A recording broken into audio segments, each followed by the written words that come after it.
Hello student, देखिए आज हम आप लोगों के लिए क्लास 10वीं का सामाजिक विज्ञान का यानी कि सोशल साइंस का मॉडल पेपर लेके आया हूँ। इसमें कुल 80 प्रश्न दिए गए हैं। प्रत्येक प्रश्न परीक्षा की दृष्टि से काफ़ी महत्वपूर्ण है। परीक्षा के दिन आपको इन्हीं प्रश्नों में से कहीं ना कहीं आपको परीक्षा वाले में देखने को ज़रूर मिल जाएगा।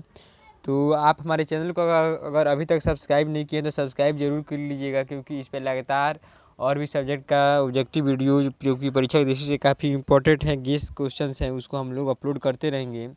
इसके अलावा आपके जो भी छोटे बड़े भाई दोस्त रिश्तेदार जो भी कोई हैं, आप उनको हमारे चैनल के बारे में बताइए कि इस पर 9वीं और 10वीं का परीक्षा बोर्ड एग्ज़ाम ख़त्म होने के बाद 9वीं 10वीं का हर एक सब्जेक्ट का सब्जेक्टिव और रिएक्टिव विषयों की विधिवत तरीके से तैयारी कराई जाएगी।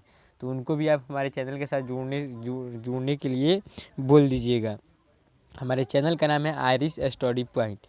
तो चलिए देखते हैं आज का पहला क्वेश्चन है कि काउंट काब्रू को विक्टर इमैनुअल ने किस पद पर नियुक्त किया। तो काउंट काब्रू को विक्टर इमैनुअल ने प्रधानमंत्री बनाया था। कि क्या बनाया था? प्रधानमंत्री। तो किस पद पर नियुक्त किया?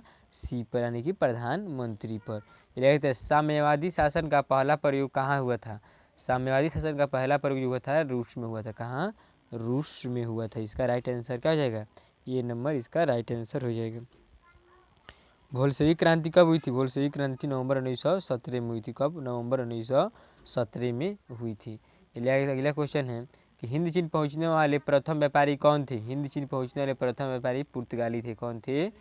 पुर्तगाली थे। हिंद चीन पहुंचने वाले प्रथम व्यापारी कौन थे? पुर्तगाली थे। औद्योगिक क्रांति की शुरुआत कहाँ हुई? इटली में, इंग्लैंड में, फ्रांस में, जर्मनी में। तो इंग्लैंड में। कहाँ?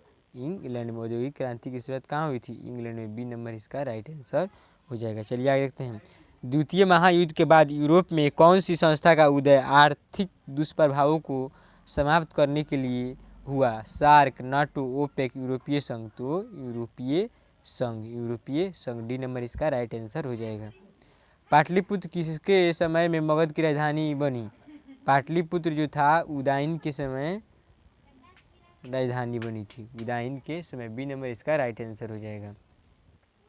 गिरमिटिया किसे कहते हैं? अनुबंधित मजदूरों को, रोगियों को, छिपकलियों को, अंग्रेजों को। अनुबंधित मजदूरों को। किसको? अनुबंधित मजदूरों को। गिरमिटिया मजदूर अनुबंधित मजदूरों को। ये नंबर इसका राइट आंसर हो जाएगा। अगला क्वेश्चन है कि विश्वव्यापी आर्थिक संकट किस देश में आरंभ हुआ? विश्वव्यापी आर्थिक संकट जो था अमेरिका में आरंभ हुआ था। कहाँ? अमेरिका में। अमेरिका से ही विश्वव्यापी आर्थिक संकट आरंभ हुआ। 10 नंबर क्वेश्चन, गुटेनबर्ग का जन्म किस देश में हुआ था? तो गुटेनबर्ग का जन्म जर्मनी में हुआ था। कहाँ? जर्मनी में। गुटेनबर्ग का जन्म जर्मनी में। इसका राइट आंसर डी हो जाएगा। चलिए आगे देखते हैं अगला क्वेश्चन, किसने कहा था कि हमारे पास पेट भरने के लिए बहुत कुछ है परंतु पेटी भरने के लिए नहीं? सुभाष चंद्र बोस, लाला लाजपत राय, महात्मा गांधी। महात्मा गांधी ने कहा था। किसने? महात्मा गांधी ने, कि हमारे पास पेट भरने के लिए बहुत कुछ है लेकिन पेटी भरने के लिए हमारे पास कुछ भी नहीं है। इसका राइट आंसर सी हो जाएगा। निम्नलिखित में से किसे साम्यवाद के संस्थापक के रूप में माना जाता है?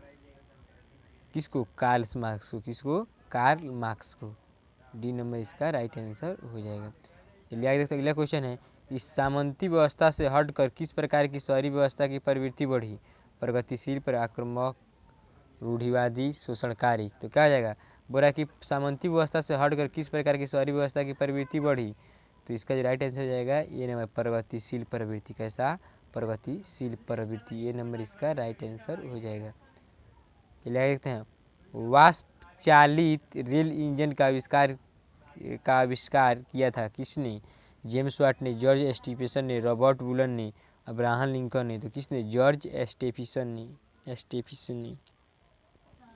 सी नंबर इसका राइट आंसर हो जाएगा। मुंबई में प्रथम सूती कपड़ा मिल किस वर्ष स्थापित की गई? मुंबई बोल रहा है कि मुंबई शहर में सबसे पहले सूती कपड़ा का मिल किस साल स्थापित किया गया था? तो 1854 ईस्वी में। कब? 1854 ईस्वी में। सी नंबर इसका राइट आंसर हो जाएगा। मार्टिन लूथर कौन थे? मार्टिन लूथर कौन थे? राजनीतिक, दार्शनिक, धर्म सुधारक, समाज सुधारक। कौन थे? धर्म सुधारक थे। कौन थे? धर्म सुधारक थे। सी नंबर इसका राइट आंसर हो जाएगा। फूट डालो और राज करो की नीति किसने अपनाई? अंग्रेजों ने, पारवासियों ने, मुसलमानों ने, पंजाबियों ने। किसने? अंग्रेजों ने फूट डालो और शासन करो की नीति अपनाई थी। ये नंबर इसका राइट आंसर हो जाएगा। भारतीय राष्ट्रीय कांग्रेस के पहले अध्यक्ष कौन थे? व्योमेश चंद्र बनर्जी। कौन थे? व्योमेश चंद्र बनर्जी। भारतीय राष्ट्रीय कांग्रेस के पहले अध्यक्ष कौन थे? व्योमेश चंद्र बनर्जी थे। कौन? व्योमेश चंद्र बनर्जी थे। बी नंबर इसका राइट आंसर हो जाएगा। सिपाही विद्रोह कब हुआ था? सिपाही विद्रोह 1857 ईस्वी में हुआ था। कब? 1857 ईस्वी में। बी नंबर इसका राइट आंसर हो जाएगा। वीनस कांग्रेस कब हुआ था? वीना कांग्रेस 1815 ईस्वी में हुआ था। कब? 1815 ईस्वी में। ये नंबर इसका राइट आंसर हो जाएगा। 15वीं लोकसभा में महिलाओं की कितनी भागीदारी थी? बुरा है कि 15वीं लोकसभा का जब चुनाव हुआ था तो उसमें महिलाओं की कुल कितनी भागीदारी थी? कितनी महिलाएं इलेक्शन को लड़ रही थी? तो मात्र 10.68%, यानी कि 10.7% लगभग में। ये नंबर इसका राइट आंसर हो जाएगा। निम्नलिखित में किसे विशेष राज्य का दर्जा प्राप्त है? बिहार, आंध्र प्रदेश, जम्मू कश्मीर, गुजरात। तो क्या हो जाएगा? जम्मू कश्मीर को विशेष राज्य का दर्जा प्राप्त है। विशेष राज्य का दर्जा किसको प्राप्त है? जम्मू कश्मीर को। सी नंबर इसका राइट आंसर हो जाएगा। निम्नलिखित में कौन पंचायत समिति का अंग है? पंचायत समिति के इसमें अंग कौन है? पंचायत सेवक, पंचायत सभा, नगर पंचायत प्रमुख। तो पंचायत समिति के जो अंग होते हैं कौन होते हैं? प्रमुख। पंचायत समिति वाला जीतता है तो सब बीडीसी वाला तो प्रमुख का चुनाव करता है सब अपने में, तो प्रमुख हो जाएगा। डी नंबर इसका राइट आंसर हो जाएगा। किस देश में बहुदलीय व्यवस्था नहीं है? भारत, पाकिस्तान, बांग्लादेश, ब्रिटेन। ब्रिटेन में बहुत सारे, जैसे हमारे यहाँ बीजेपी, कांग्रेस, राजद, जदयू, सपा, बसपा, ऐसे हैं ना, बहुत सारी पार्टियां हैं, लेकिन और देशों में, ब्रिटेन में ऐसी कोई नहीं है। 25 नंबर क्वेश्चन, लोकतंत्र को सर्वोत्तम शासन क्यों कहते हैं? इसमें राष्ट्रीय भावना का अभाव होता है, इसमें निर्णय में देरी होती है, इसमें राजनीतिक चेतना का अभाव होता है, यह जनमत पर आधारित है। यह जनमत पर आधारित है। डी नंबर ही राइट आंसर हो जाएगा। D number. चलिए देखते हैं, लोकसभा में निर्वाचन हेतु कुल सीटों की संख्या कितनी है? 543। 45 हो गया। अब बोला कि लोकसभा में निर्वाचन हेतु कुल सीटों की संख्या कितनी है? तो 545। डी नंबर इसका राइट आंसर हो जाएगा। भारत में कौन सी दलीय व्यवस्था है? भारत में कौन सी दलीय व्यवस्था है? एक दलीय, द्विदलीय, बहुदलीय। बहुदलीय। भारत में बहुत सारे दल होते हैं। सी नंबर राइट आंसर हो जाएगा। सूचना के अधिकार आंदोलन की शुरुआत कहाँ से हुई? कहाँ से? राजस्थान से। सूचना के अधिकार आंदोलन की शुरुआत राजस्थान से हुआ था। ये नंबर इसका राइट आंसर हो जाएगा। चलिए आगे देखते हैं, सांप्रदायिक राजनीति आधारित होती है धर्म पर, जाति पर, क्षेत्र पर। सांप्रदायिक राजनीति जो होती है क्या चीज़ पर होती है? धर्म पर होती है। क्या चीज़ पर होती है? धर्म पर होती है। क्या चीज़ पे? धर्म पर होती है। धर्म पर। ए नंबर इसका राइट आंसर हो जाएगा। पंचायती राज संस्थाओं को संवैधानिक दर्जा किस संविधान संशोधन से प्राप्त हुआ था? 72वां, 73वां, 74वां, 75वां। किससे? 73वां से। किससे? 73वां से। बी नंबर इसका राइट आंसर हो जाएगा। भारत में लोकतंत्र की सफलता में क्या बाधा है? अशिक्षा, गरीबी, बेरोजगारी, इनमें से सभी। इनमें से सभी। इनमें से सभी। डी नंबर इसका राइट आंसर हो जाएगा। गठबंधन की सरकार बनाने के लिए किस प्रकार की दलीय व्यवस्था की जरूरत है? एक दलीय, द्विदलीय, बहुदलीय, बहुदलीय। गठबंधन की सरकार, जब बहुत सारे दल एक साथ मिल जाते हैं तो गठबंधन की सरकार होती है। सी नंबर इसका राइट आंसर हो जाएगा। भारतीय जनता पार्टी के प्रथम अध्यक्ष कौन थे? लाल कृष्ण आडवाणी, मुरली मनोहर जोशी, राजनाथ सिंह, अटल बिहारी वाजपेयी। कौन थे? अटल बिहारी वाजपेयी थे। क्या था क्वेश्चन कि भारतीय जनता पार्टी के प्रथम अध्यक्ष कौन थे? तो अटल बिहारी वाजपेयी जी थे। भारत में राष्ट्रीय आपातकाल की घोषणा कब हुई? भारत में आपातकाल की घोषणा हुआ था जो कि 1975 में हुआ था। कब? 1975 में। बी नंबर इसका राइट आंसर हो जाएगा। पंचायती राज व्यवस्था का निम्नतर स्तर क्या है? जिला परिषद, पंचायत समिति, ग्राम पंचायत। ग्राम पंचायत। बोला कि पंचायती राज व्यवस्था जो होता है वो सबसे निचला क्रम का, इसमें कौन होता है? जिला परिषद जिला में हो गया, पंचायत समिति बीडीसी, ग्राम पंचायत जो ग्राम में, गाँव में ही निपट जाता है, यही जाएगा निचला क्रम का। C number. चलिए आगे देखते हैं अगला क्वेश्चन 36 है। भारत में सेवा क्षेत्र को सामान्यतः कितने भागों में बांटा गया है? भारत में सेवा क्षेत्र को 2 भागों में बांटा गया है। कितने भागों में? 2 भागों में। बिहार में किसकी प्रधानता है? उद्योग, पशुपालन, खनिज, कृषि। क्या चीज़ की है? कृषि की। बिहार में कृषि की प्रधानता है। बिहार के किस जिले की प्रति व्यक्ति आय सर्वाधिक है? पटना। कौन सी जिला? पटना। ये नंबर इसका राइट आंसर हो जाएगा। यदि मुद्रा हमारी अर्थव्यवस्था का हृदय नहीं तो रक्त प्रवाह अवश्य है, यह कथन किसका है? बोला है कि यदि अर्थव्यवस्था का हृदय मुद्रा को नहीं कह सकते हैं तो रक्त का जो बहाव होता है, प्रवाह, उसे हम अवश्य कह सकते हैं। यह किसने कहा था? तो यह कथन जो था टेस्कॉट ने कहा था। किसने? टेस्कॉट ने कहा था। डी नंबर इसका राइट आंसर हो जाएगा। चलिए आगे देखते हैं। राष्ट्रीय उपभोक्ता हेल्पलाइन नंबर क्या है? राष्ट्रीय उपभोक्ता हेल्पलाइन नंबर जो है 1811 4000, यही जो है 1800111400, यही इसका राइट आंसर हो जाएगा। चलिए आगे देखते हैं। अगला क्वेश्चन है कि आर्थिक विकास का तीसरा क्षेत्र क्या है? आर्थिक विकास का तीसरा क्षेत्र जो है क्या है? शिक्षा क्षेत्र है। सी नंबर इसका राइट आंसर हो जाएगा। भारत की राष्ट्रीय आय का सर्वप्रथम अनुमान किसने लगाया था? महात्मा गांधी, जवाहरलाल नेहरू, सरदार पटेल, दादा भाई नौरोजी। तो किसने? दादा भाई नौरोजी ने। डी नंबर इसका राइट आंसर हो जाएगा। दीर्घकालीन ऋण प्रदान करने वाली संस्था कौन सी है? कृषक महाजन, भूमि विकास बैंक, प्राथमिक कृषि साख पत्र। भूमि विकास बैंक जो होता है दीर्घकालीन लोन देता है। बी नंबर इसका राइट आंसर हो जाएगा। संचार का सबसे लोकप्रिय साधन क्या है? Telephone, mobile, walkie talkie, radio. Mobile है। क्या है? मोबाइल है। बी नंबर इसका राइट आंसर हो जाएगा। निम्नलिखित में कौन संचार सेवा का अंग नहीं है? समाचार पत्र, टेलीफोन, टेलीविज़न का अंग है तो इनमें से सभी है। क्या है? इनमें से सभी।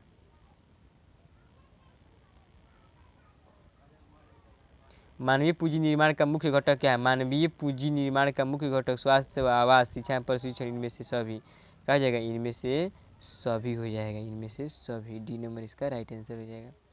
वैश्वीकरण का क्या अर्थ है? आयात पर नियंत्रण, निर्यात पर नियंत्रण, विश्व अर्थव्यवस्था से समन्वय। इनमें से कोई नहीं। विश्व अर्थव्यवस्था से समन्वय। सी नंबर राइट आंसर हो जाएगा।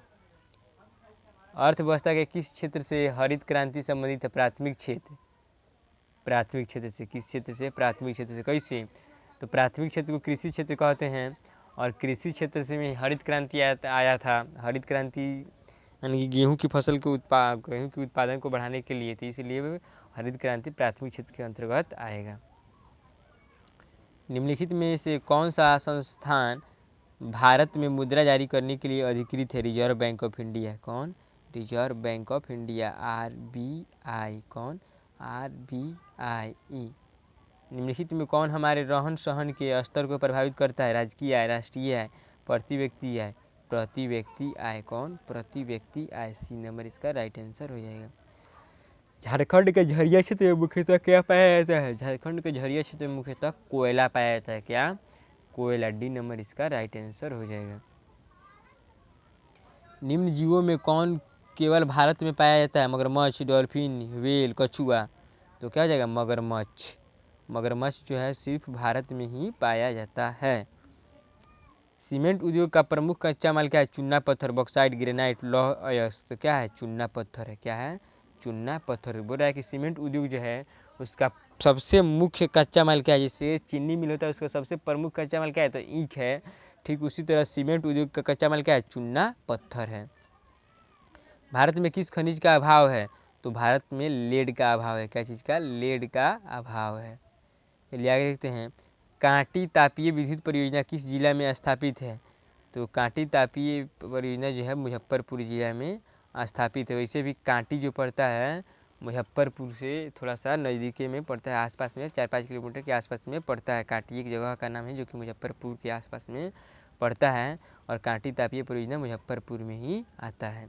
चलिए आगे देखते हैं अगला क्वेश्चन कि कोयला है अनवीकरणीय, नवीकरणीय, जैव संसाधन। तो कोयला अनवीकरणीय संसाधन है। क्या है? अनवीकरणीय संसाधन है। ये नंबर इसका राइट आंसर हो जाएगा। भारत में कोयले का सर्वप्रमुख उत्पादक राज्य है? तो झारखंड, छत्तीसगढ़। तो क्या हो जाएगा? झारखंड हो जाएगा। क्या? झारखंड। बी नंबर इसका राइट आंसर हो जाएगा। भारत का प्रथम लौह इस्पात उत्पादक उद्योग है? भारतीय लौह इस्पात कंपनी, टाटा लौह इस्पात कंपनी। तो यही है टिस्को। टिस्को, टाटा लौह और इस्पात कंपनी। स्वर्णिम चतुर्भुज संबंधित है रेलवे से, सड़क मार्ग से, जल मार्ग से? किस मार्ग से है? सड़क मार्ग से है। स्वर्णिम चतुर्भुज जो है सड़क मार्ग से संबंधित है। लिख देते हैं गंडक परियोजना है बेतिया में, वाल्मीकि नगर में, मोतिहारी में, छपरा में। तो गंडक परियोजना वाल्मीकि नगर में है। कहाँ है? वाल्मीकि नगर में। चलिए आगे देखते हैं, अगला क्वेश्चन है कि Tata iron and steel company की स्थापना हुई थी। Tata iron and steel company की स्थापना 1907 ईस्वी में हुई थी। कब? 1907 ईस्वी में। सी नंबर इसका राइट आंसर हो जाएगा। कुशेश्वर स्थान किस जिला में स्थित है? कुशेश्वर स्थान जो है दरभंगा में है। कहाँ है? दरभंगा में है। डी नंबर इसका राइट आंसर हो जाएगा। बिहार संपन्न है खनिजों में, उद्योगों में, कृषि में, पशुपालन में। तो बिहार जो है क्या है? संपन्न है कृषि में है। क्या चीज़ में है? कृषि में है। सी नंबर इसका राइट आंसर जाएगा। 64 नंबर क्वेश्चन है बिहार राज्य में वनों का सबसे अधिक विस्तार है मध्य प्रदेश में। किस राज्य में वनों का सबसे अधिक विस्तार है? मध्य प्रदेश में, उत्तर प्रदेश में, कर्नाटक में, केरल में। तो मध्य प्रदेश में। कहाँ? मध्य प्रदेश में सबसे ज़्यादा वनों का विस्तार है। ये नंबर इसका राइट आंसर हो जाएगा। मध्य प्रदेश मतलब MP। अगला क्वेश्चन देखते हैं मेट्रो रेल सेवा उपलब्ध है। मेट्रो रेल धनबाद में, दिल्ली में, रायपुर में, गुवाहाटी में। तो कहाँ है? दिल्ली में है। कहाँ है? दिल्ली में है। बी नंबर इसका राइट आंसर हो जाएगा। ये देखते हैं हीराकुंड बांध है कर्नाटक में, तमिलनाडु में, बिहार में, उड़ीसा में। तो कहाँ है हीराकुंड बांध? उड़ीसा में है। डी नंबर इसका राइट आंसर हो जाएगा। सुंदरवन है। तो सुंदरवन कहाँ है? सुंदरवन जो है पश्चिम बंगाल में। कहाँ है? पश्चिम बंगाल में है। बी नंबर इसका राइट आंसर हो जाएगा। एल्युमिनियम बनाने में किस खनिज का उपयोग होता है? एल्युमिनियम बनाने में बॉक्साइट का उपयोग होता है। क्या चीज़ का? बॉक्साइट का उपयोग होता है। यह निम्न में से कौन अधात्विक खनिज है? अधात्विक खनिज कौन है? अभ्रक है। कौन है? अभ्रक है। निम्न में से सबसे अधिक कठोर खनिज कौन है? सबसे अधिक कठोर खनिज जो होता है क्या होता है? हीरा होता है। क्या होता है? हीरा होता है। सी नंबर इसका राइट आंसर हो जाएगा। रबर की खेती भारत के किस राज्य में की जाती है? रबर की खेती भारत के किस राज्य में की जाती है? केरल में। कहाँ? केरल में। ये नंबर इसका राइट आंसर हो जाएगा। कान्हा राष्ट्रीय उद्यान कहाँ स्थित है? तो मध्य प्रदेश में है। कहाँ है? मध्य प्रदेश में है। चलिए देखते हैं 73 नंबर निम्न में से किसका प्रयोग ताप शक्ति संयंत्रों में तापीय विद्युत का उत्पादन करने के लिए किया जाता है? कोयला, पेट्रोलियम, प्राकृतिक गैस, इनमें से सभी। तो इसका आंसर हो जाएगा इनमें से सभी हो जाएगा। चलिए देखते हैं इनमें से कौन प्राकृतिक आपदा नहीं है? तो आतंकवाद जो है प्राकृतिक आपदा नहीं है। सी नंबर इसका राइट आंसर हो जाएगा। बाढ़ क्या है? बाढ़ जो है क्या है? प्राकृतिक आपदा है। बाढ़ एक प्राकृतिक आपदा है। चलिए आगे देखते हैं सूखा किस प्रकार की आपदा है? सूखा जो है क्या है? प्राकृतिक आपदा है। सूखा जो है क्या है? प्राकृतिक आपदा है। पर्यावरण संरक्षण हेतु पहला विश्व शिखर सम्मेलन कहाँ हुआ था? तो पहला विश्व शिखर सम्मेलन स्टॉकहोम में कहाँ हुआ था? कहाँ हुआ था? स्टॉकहोम में। ये नंबर इसका राइट आंसर हो जाएगा। भूसंकलन है प्राकृतिक आपदा, मानवीय आपदा, सामान्य आपदा। भूसंकलन जो है प्राकृतिक आपदा है। क्या है? प्राकृतिक आपदा। ये नंबर इसका राइट आंसर हो जाएगा। पृथ्वी की सतह पर सर्वप्रथम पहुंचने वाले भूकंप तरंग है पी तरंग। मानवीय आपदा तो क्या है? पृथ्वी की सतह पर सबसे पहले पहुंचने वाला भूकंप का तरंग जो है क्या है? पी तरंग है। पृथ्वी सुखाड़ क्या है? सुखाड़ जो है एक तरह का प्राकृतिक आपदा ही है। एक तरह का प्राकृतिक आपदा ही है। इस तरह हम लोग कुल 80 प्रश्नों को देख लिया और ऐसे ही सब्जेक्टिव ऑब्जेक्टिव की तैयारी करनी है तो आप हमारे चैनल को सब्सक्राइब कर सकते हैं। हमारे चैनल का नाम है iris IRIS iris study point. Iris study point. इस पर लगातार और भी सब्जेक्ट का वीडियो अपलोड होता रहेगा जो कि परीक्षा दृष्टि से काफ़ी इम्पोर्टेंट हैं। और 9वीं 10वीं की इस पढ़ाई इस पर शुरुआत से कराई जाएगी हर ऑब्जेक्टिव सब्जेक्टिव के साथ हर एक सब्जेक्ट का। तो आप हमारे चैनल के साथ जुड़े रहें। अपने दोस्तों को अपने छोटे भाइयों बहनों को भी हमारे चैनल के साथ जुड़ने के लिए कह दें। अभी तक आप हमारे चैनल को सब्सक्राइब नहीं किए हैं तो सब्सक्राइब ज़रूर कर लें। Thank you.